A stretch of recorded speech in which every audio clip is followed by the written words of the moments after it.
कधीतरी भूत आपल्या डोळ्यासमोर असतं आणि आपला सामना मृत्यूशी असा होतो जे आपण जीवनभर विसरू नाही शकत. अशीच काही कहाणी आज आपण ऐकणार आहोत.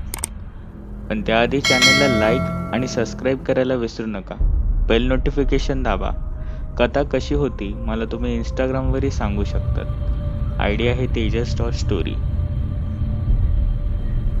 ही कहाणी आहे रवींद्र याची. साधारण आजपासून 10 वर्ष आधीची कथा असेल. रवींद्र हा नुकताच त्याने त्याचे शिक्षण घेतले होते. सध्या तरी तो नोकरीच्या शोधात होता, पण त्याला हवी तशी नोकरी भेटत नव्हती आणि नंतर त्याने ठरवले की काहीतरी वेगळं करायचे.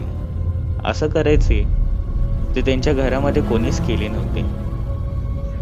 थोडाफार रिसर्च केला आणि नंतर त्यांनी एक छोटासा बिझनेस टाकायचा निर्णय घेतला आणि हळूहळू करून त्यांनी एक बुटाचे शॉप टाकण्याचा निर्णय घेतला. जवळच्याच घराजवळ तिकडे त्यांनी ते दुकान टाकले. हळूहळू करून दुकान फार चालायला लागले आणि आता जागा कमी पडू लागली होती. म्हणून स्थानिकांनी आणि काही लोकांनी त्याला सूचना केली की कुठल्या तरी मोठ्या ठिकाणी तू दुकान घे आणि टाक, जेणेकरून तुझाच फायदा फार होईल. ही कल्पना त्याला देखील पटली आणि तो दुकान टाकायला तयार झाला एका नव्या ठिकाणी. तशीच त्यांनी जागा शोधायला चालू केली. सुरुवातीला तर त्याला कोणतीच जागा भेटत नव्हती, पण नंतर शहराच्या मधोमध असलेली एक त्याला कॉम्प्लेक्स दिसला. त्याला तो फार आवडला आणि तो त्याच दिवशी तिथे जाऊन तिकडच्या शॉप ओनरला भेटायला गेला. त्या गाळ्याजवळ जाताच त्याने असे पाहिले की तो गाळा आणि तिकडचे आजूबाजूचं ते कॉम्प्लेक्स हे जणू सुमसाम होते. तिथे कोणी फारसं जात नव्हते. मनात थोडी भीती आली, पण कसं करून त्यांनी तिकडची ती डील फायनल केली. पण ही डील फायनल होताच तो जसा खुशीने बाहेर येत होता तसेच लांबून एका व्यक्तीने त्याला सांगितले, साहेब, इकडे तुम्ही का गाळा घेतला? इकडे भूत असतात, भूत. हे ऐकताच रवींद्रने हसायला चालू केले आणि तो बोलला, भूत वगैरे काही नसतं. एवढ्या छानशा ठिकाणी बिझनेस चालू नाही म्हणून लोक अशी अफवा पसरवतात. पण कदाचित ती त्याच्या आयुष्यातली चूक तर नव्हती ना. हळूहळू करून त्याने त्याचे सगळे शॉप तिकडे शिफ्ट केली आणि त्यांनी त्याचा तो बुटांचा दुकान हे वाढवायला चालू केले. त्याचा फायदा त्याला एक असा होता की त्याला वरतीच एक छोटासा माळा भेटला होता, अगदी दुकानामध्येच, जिथे तो वरती काही बुटं ठेवत असे. हळूहळू सगळे कस्टमर्स देखील तिकडे यायला लागले आणि रवींद्रला मनातून अभिमान वाटू लागला की या कॉम्प्लेक्समध्ये भूतांच्या अफवांमुळे कोण येत देखील नव्हते, पण मी आलो. पण त्या दिवसापासूनच जण त्याला विचित्र भास होत होते. त्याला असे वाटायचे की त्या कॉम्प्लेक्समधनं कोणीतरी सतत मागून त्यांच्या त्या दुकानाला ठोठवत आहे. मागे जाऊन पाहायचे तर कोणी नव्हते. पण हळूहळू करून त्याला तिथे कोणीतरी कामाला असावे असं त्याला वाटत होते. मग काय, सोशल मीडियावर त्यांनी ती जाहिरात टाकली आणि कसे करून साधारण एक 20-22 वर्षाचा मुलगा त्याच्या जवळ आला. त्यांनी सांगितले की तो काम करायला तयार आहे, अतिशय कमी पगारात देखील. रवींद्रला देखील त्या मुलाचा स्वभाव पटला आणि मुळातच तो कमी पगारामध्ये काम करणार होता, मग तर बेहतर. तोही तयार झाला आणि दुसऱ्या दिवशीपासूनच तो त्या कामाला लागला. अक्षरशः 1 आठवडा नीट गेला असेल, पण एक दिवशी त्या मुलावर जे होणार होते त्याची कल्पना त्यांनी केली नव्हती. रवींद्र हा सकाळीच त्या शॉपमध्ये आला, पण शॉपमध्ये येताच त्याने असे पाहिले की तो मुलगा हा शॉपच्याच बाहेर येत होता. शॉपच्या बाहेर येताच त्याने रवींद्राच्या नजरात नजर टाकली आणि घामाळलेल्या अवस्थेत तो बोलू लागला, साहेब साहेब इथे तुम्ही जाऊ नका. माहित नाही का, पण जाऊ नका. एवढं बोलताच तो तिथे बोलला, माझा हा शेवटचा दिवस. मला तुम्ही 8 दिवसाचा पगार नाही दिला तरी चालेल. मी निघतो. आणि हो, तुम्ही इथे थांबू नका. रवींद्रने प्रश्न केला, पण त्याचे उत्तर त्याला काही भेटलं नाही. तो मुलगा तसाच तिथून पळून गेला. रवींद्रला मनात शंका आली की याने काही चोरी वगैरे तर केली नाही ना. म्हणूनच रवींद्र त्याच वेळेला दुकानाच्या आतमध्ये जाऊन सगळे पैसे तपासले, पण सगळे हुबेहूब तसेच होते. कुठलेही बुटन येणं शक्य नव्हते, कारण की ते सहज दिसले असते. पण हे होतं तरी नक्की काय, असा त्याला प्रश्न पडत होता. पण अचानकपणे त्याला दिसू लागले की वरच्या माळ्यामधनं 2 डोळे त्याला तसेच पाहत होते. त्याच वेळेला रवींद्र उठला आणि तो वरती जाऊन पाहू लागला. आणि वरती जाताच त्यांनी पाहिले की वरती कोणी नव्हते, फक्त अंधार आणि तेच बुट. तो पुन्हा खाली आला आणि विचारात पडला की तो मुलगा असा का गेला असेल. हे जे उत्तर त्याला भेटले नव्हते. पण हळूहळू करून रवींद्रला कामाचा ताण वाढला होता. पण एके दिवशी सकाळी येताच तो आपल्या कामात व्यस्त असताना त्यांनी पाहिले की पुन्हा तेच 2 डोळे हे त्याला तसेच वरतून पाहत होते. रवींद्र त्याच क्षणी लगबगीने उठला आणि वरती गेला. आणि वरती पाहताच तिथे देखील कोणी नव्हते. हे असं होतंय तरी का, असा त्याला प्रश्न पडला. आणि मनात तोच प्रश्न निर्माण झाला की जेव्हा मी एक कॉम्प्लेक्स आणि हा शॉप भाड्याने घेतला, तो माणूस मला बोलला होता की इथे भूतांचा वास असतो. असंच काही प्रकरण नाही ना. पण नंतर मनाची समजूत काढली आणि कामात व्यस्त झाला. पण एका रात्री तो काम करत असताना त्याला जाणवले की वरतून कोणतरी जोरात चालत आहे. इतके जोरात की वरतून अक्षरशः रवींद्रला हादरे बसत होते खाली. नेहमीप्रमाणेच तो वरती जाऊन पाहायला गेला, पण वरती कोणी नव्हते. यावेळेला आजूबाजूला देखील पाहिले, पण त्या कॉम्प्लेक्समध्येच मुळात कोणी नव्हते. हे नक्की होते तरी काय, असा त्याला प्रश्न नेहमी पडत होता. पण एक एक करून सगळे रहस्य आता बाहेर येणार होते. रवींद्रने आजूबाजूला माहिती काढली आणि त्याला कोणी काही सांगायला तयार नव्हते. असे का, हे जे उत्तर देखील त्यालाच माहीत नव्हते. पण एके दिवशी पावसाने चांगलाच वेग पकडला होता. रवींद्र हा आपल्या कामात व्यस्त होता. पण साधारण रात्रीचे 11-11:30 वाजले होते आणि पाऊस थांबण्याचा नाव देखील घेत नव्हता. म्हणून रवींद्रने निर्णय घेतला की ती रात्र ही त्या दुकानामध्येच काढणार होता.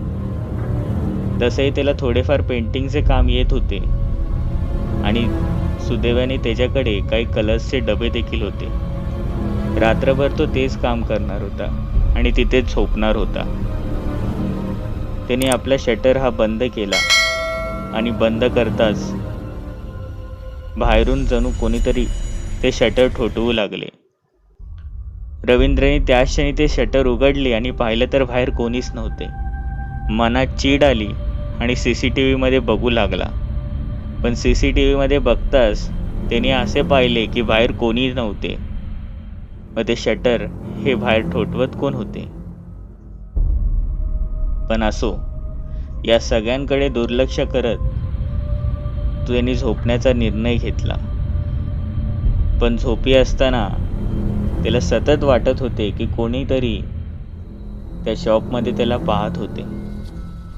असे वाटत होते की तो तिकडे एकटाच नाही, कोणीतरी त्याच्यावर आहे आणि ते त्याच्यासाठी घातक आहे. रवींद्रला झोप लागत नव्हती, पण त्याच क्षणी जणू मोठमोठ्याने वरतून खिळा ठोकण्याचा आवाज येऊ लागला होता. तो इतका मोठ्याने होता की पूर्ण दुकानामध्ये हादरे बसत होते. आणि आता तर अक्षरशः असे वाटत होते की खिळ्यासकट कोणीतरी वरती खोदकाम करत आहे. त्याला आधी भीती फार वाटली आणि त्याने त्याच क्षणी लगबगीने उठत वरती जाण्याचा निर्णय घेतला. पण वरती असंच गेलो आणि चोर असला तर कदाचित तो याला देखील मारेल अशी भीती होती. म्हणून त्याने आपल्याजवळ असलेला एक छोटासा चाकू घेतला आणि तो हळूहळू करून शिड्यांवर जाऊ लागला. आपल्या मोबाईलची टॉर्च काढली आणि वरती जाऊ लागला. वरती जाताच त्यांनी वरच्या सगळ्या खोलीमध्ये पाहायला चालू केले. सगळीकडे चक्कर मारू लागला आणि पाहू लागला की त्या वरच्या स्टोर रूम मध्ये कोणी नाही ना, आणि ठरल्याप्रमाणे त्याला कोणीच दिसत नव्हते. मग तो आवाज होता तरी कसला. पण अचानकपणे त्याला दिसू लागले की अक्षरशः एका कॉर्नरमध्येच एक माणूस बसला होता. तो याला पाठमोरे करून बसला होता आणि जोरजोराने तिकडेच खेळ ठोकत होता. रवींद्रच्या मनात धडकी भरली. हा इथे आला तरी कसा, असा त्याला प्रश्न पडू लागला. आणि त्याच क्षणी तो हळूहळू करून त्याच्या जवळ जाऊ लागला आणि जवळ जाताच त्याने रागारागाने प्रश्न केला, ओ कोण तुम्ही आणि इथे कसं काय आलात? सुरुवातीला तर तो लक्ष देत नव्हता, पण रवींद्रने पुन्हा एकदा प्रश्न केला, काय विचारतोय तुम्हाला, तुम्ही इथे कसं आलात? आणि हळूहळू करून त्याने त्याची ती क्रूर नजर मागे टाकायला चालू केली. तो हळूहळू करून मागे पाहायला चालू झाला आणि रवींद्रला दिसले त्याचे ते क्रूर रूप. तो माणूस अक्षरशः चेहऱ्याने जळलेला होता. त्याचे डोळे हे लाल भडक होऊन अक्षरशः खाली गळत होते. होटांमधनं रक्त तर गळतच होते, पण त्याचबरोबर चेहऱ्याचा तो मांस देखील. त्याचे ते हात हे जणू काळे आणि करपलेले होते आणि तो त्याच अवस्थेमध्ये क्रूरपणे बघून रवींद्रकडे हसू लागला. पण त्याच क्षणी वरच्या त्या मजल्यावर जणू आग पेटायला चालू झाली होती. रवींद्रने हे दृश्य पाहिले, पण त्याला त्याचे जीव वाचवायचे होते. रवींद्र त्याच क्षणी खाली जाऊ लागला आणि तो तिकडचे ते शटर खोलू लागला. पण जणू ह्या वेळेला ते शटर उघडत नव्हते. हे झाले तरी काय असं त्याला समजत नव्हतं. रवींद्रने खूप जोर दिला, पण ते शटर उघडण्याचं नाव घेत नव्हतं. पण हळूहळू करून वरतून कोणीतरी चालण्याचा आवाज येऊ लागला होता. रवींद्रला कळाले की हा तोच माणूस असणार आणि बघता बघता तो खालीच येऊ लागला. रवींद्रला दिसू लागले की त्याच्या काळ्या करपलेल्या हात, त्यामध्ये एक मोठा हातोडा होता आणि त्याचे ते पाय जे हळूहळू शिड्यांमधनं खाली येत होते. एक तर जळालेला होता आणि एक हा नव्हताच. रवींद्र तिथेच रडू लागला, पण त्याला त्यावेळेला कल्पना सुचली.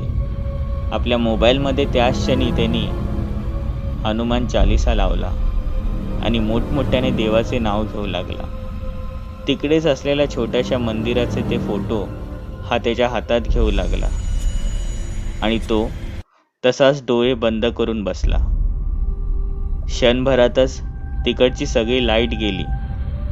रवींद्रच्या मनात भीती होतीच, पण तो आजूबाजूला पाहू लागला, पण तिथे आता कोणी नव्हते. जणू तो क्षणभरातच तिथून अदृश्य झाला होता. रवींद्रने त्या क्षणी पुन्हा एकदा शटर हे चालू केले आणि उघडू लागला, पण सुदैवाने त्यावेळेला ते शटर उघडले देखील आतून.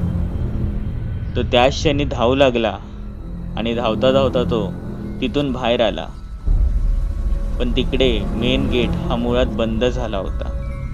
आता इथून देखील वाचायचे कसे असा त्याच्यासमोर प्रश्न पडला होता. तो पुन्हा एकदा आत जाऊ लागला आणि कॉम्प्लेक्सच्याच आजूबाजूला काही शोधू लागला, पण त्याला दिसू लागले की तोच क्रूर माणूस हा त्याला तसाच पाहत होता आणि तो हळूहळू करून याच्या जवळ यायला चालू झाला होता. मुळात रवींद्रला त्याचे मृत्यू दिसत होते आणि त्याने मागचा पुढचा कोणताही विचार न करता तो सरळ त्या गेटजवळ धावत गेला. पण ती क्रूर आत्मा आता वेगवान गतीने याच्या जवळ येत होती. रवींद्रने जोरजोरात देवाचे नाव घेतले आणि त्या गेटवर चढत अक्षरशः त्या मोठ्या खेळाला आपले पाय लागून देखील तो तिथून उडी मारली आणि पायाला जखम होताच तो तिथून त्यावेळेला देखील पुढे धावू लागला.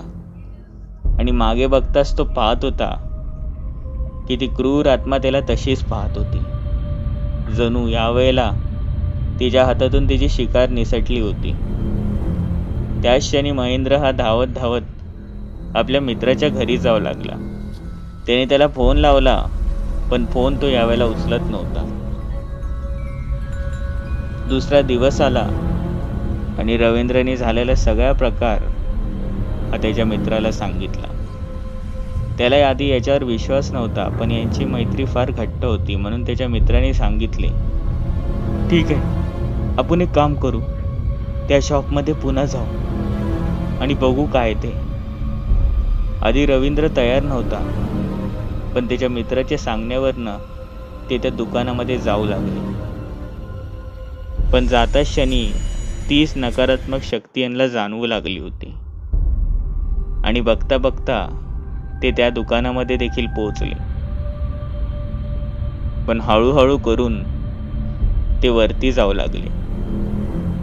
पण वरती जाताच त्यांनी पाहिले की यावेळेला तिथे कोणी नव्हते. आणि हो, जळालेले ते काही बुट ते देखील आजच तयार झाले की काय अशा नवीन अवस्थेमध्ये होते. रवींद्रचा मित्र त्याला चिडत बोलला, किती खोटं बोलतो तू, असं असतं का कुठे. रवींद्रने अक्षरशः शपथ घेतली. पण त्याच क्षणी खालील हा कोणीतरी असण्याचा भास होऊ लागला आणि क्रूर आवाज येऊ लागला. हे दोघेही त्याच क्षणी खाली गेले आणि क्षणभरातच यांची नजर मागे गेली तर त्यांनी पाहिले की त्यांच्याच मागे तोच क्रूर माणूस हा उभा होता. पण तो यावेळेला अक्षरशः जळत होता. हे दृश्य पाहताच रवींद्रचा मित्र देखील किंचावू लागला आणि त्याच क्षणी रवींद्रला घेऊन तिथून धावू लागला. पण विशेष म्हणजे तो क्रूर आत्मा ही अक्षरशः जळलेल्या अवस्थेमध्ये यांचा पाठलाग करू लागली होती. दोघांनीही पुन्हा एकदा त्याच गेटवरनं उडी मारली. रवींद्रला तर पुन्हा लागला देखील आणि त्याच्या मित्राला देखील. पण हे होतं तरी काय असा त्यांना प्रश्न पडला होता. त्याच क्षणी ते डॉक्टरांकडे जाऊन मलमपट्टी करून याचा विचार करू लागले आणि त्यांनी तिकडच्याच एका मांत्रिकाला सांगितले. आणि मांत्रिक हा रागवू लागला आणि बोलू लागला की त्या कॉम्प्लेक्स बसून आधीपासूनच विचित्र चर्चा आहेत, पण तिथे हाय तरी काय मला देखील माहित नाही. नक्की भूत आहेत का चोर. आणि याचा सोक्षमोक्ष लावण्याचा निर्णय त्यांनी घेतला. ते त्या मांत्रिकाला घेऊन त्याच्या त्या दुकानाजवळ जाऊ लागले आणि जाता जाताच ते त्या दुकानामध्ये पोचले आणि त्यांना तो क्रूर आवाज हा पुन्हा एकदा वरच्या माळ्यावरनं येऊ लागला होता. ते तसेच वरती जाऊन पाहू लागले आणि तो माणूस हा तसाच त्यांच्याकडे पाहत होता. तो अक्षरशः जळलेल्या अवस्थेत होता. पण यावेळेला त्या मांत्रिकाला बघून त्या आत्म्याने काहीच केले नाही. ती तशीच शांत बसून होती. त्या मांत्रिकाची नजर फक्त त्या आत्म्यावर होती आणि तो मांत्रिक बोलला, चला इथून. दोघांनी प्रश्न केले नाही आणि त्या मांत्रिकाच्या फक्त मागे फिरू लागले. पण मागे फिरताच तो मांत्रिक कॉम्प्लेक्सच्या बाहेर गेला नाही, तर तिथेच मंत्र उपचार करून तासभर फिरू लागला. एक एक जागेवर आणि एक एक लादीवर तसाच उभा राहून मंत्र पुटपुटत होता. पण शेवटच्या क्षणी तो तिकडच्याच एका फरशीवर थांबला आणि बोलू लागला, तुम्ही दोघांनी इकडे या. आणि त्यांनी सांगितले की त्वरितच पोलिसांना बोलवा. तिकडेच त्या क्षणी पोलिसांना बोलवत आले आणि मांत्रिकांनी त्या पोलिसांना सांगितले की नक्कीच इथे काहीतरी आहे. इकडची खोदकाम करा आणि बघा इथे काय. पोलिसांनी आधी विश्वास ठेवला नाही, पण मांत्रिकाच्या सांगण्यावर शेवटी त्यांनी विश्वास ठेवला आणि त्यांनी खोदकाम करायला चालू केले. पण खोदत असताना त्यांना एक करपलेला वास येत होता. असा वास बहुतेक कोणीतरी जळलेले होते आणि हळूहळू करून तिकडून हाडांचा सापळा हा येऊ लागला होता. आणि नंतर त्यांना समजले की तो हाडांचा सापळा दुसरा तिसरा कोणाचा नसून त्याच व्यक्तीचा होता जो या लोकांना त्रास देत होता. त्याच वेळेला पोलिसांनी पुढील इन्व्हेस्टिगेशन चालू केले. हा नक्की जायला कसा याचा शोध चालू केले. आजूबाजूच्या लोकांना समजले आणि त्यांनी पोलिसांना सहकार्य केले आणि नंतर त्यांना समजले की त्या जागेवर आधी एक झोपडी होती आणि ती अक्षरशः एका मजुराचीच होती. एका बिल्डरचा तिकडे नजर पडली आणि त्यांनी त्याला जबरदस्तीने ती घेण्यास प्रवृत्त केले, पण तो विकायला तयार नव्हता आणि शेवटी बहुतेक त्याच बिल्डरने याला मारले असावे. बिल्डरची चौकशी झाली आणि त्याला देखील पकडले गेले आणि दुसऱ्याच दिवशी कॉम्प्लेक्सच्या सगळ्या लोकांनी ज्यांनी तिकडचे दुकान सोडून गेले होते ते पुन्हा आले, रवींद्रचे आभार मानले आणि सगळ्यांनी तिकडेच मोठी पूजा घातली. त्या बिल्डरला शिक्षा भेटली आणि खऱ्या अर्थाने त्या आत्म्याला देखील न्याय भेटला. आता तो रवींद्र तिकडेच आहे. तिचे ते दुकानही अक्षरशः मोठ्या गतीने चालते. तो आता फार श्रीमंत झालेला आहे आणि हो, तो आता कधी कधी रात्रीचा तिथेच झोपतो, पण त्याला कसलाही त्रास होत नाही. ही कथा कशी होती मला तुम्ही सांगायला विसरू नका. कमेंट करा, लाईक करा, सबस्क्राईब करा. तुमच्याही कथा अनुभव असतील तर मला इंस्टाग्रामवर किंवा मेल आय डीवर जो तुम्हाला डिस्क्रिप्शनमध्ये दिसलेला आहे तिथे तुम्ही मला पाठवू शकता.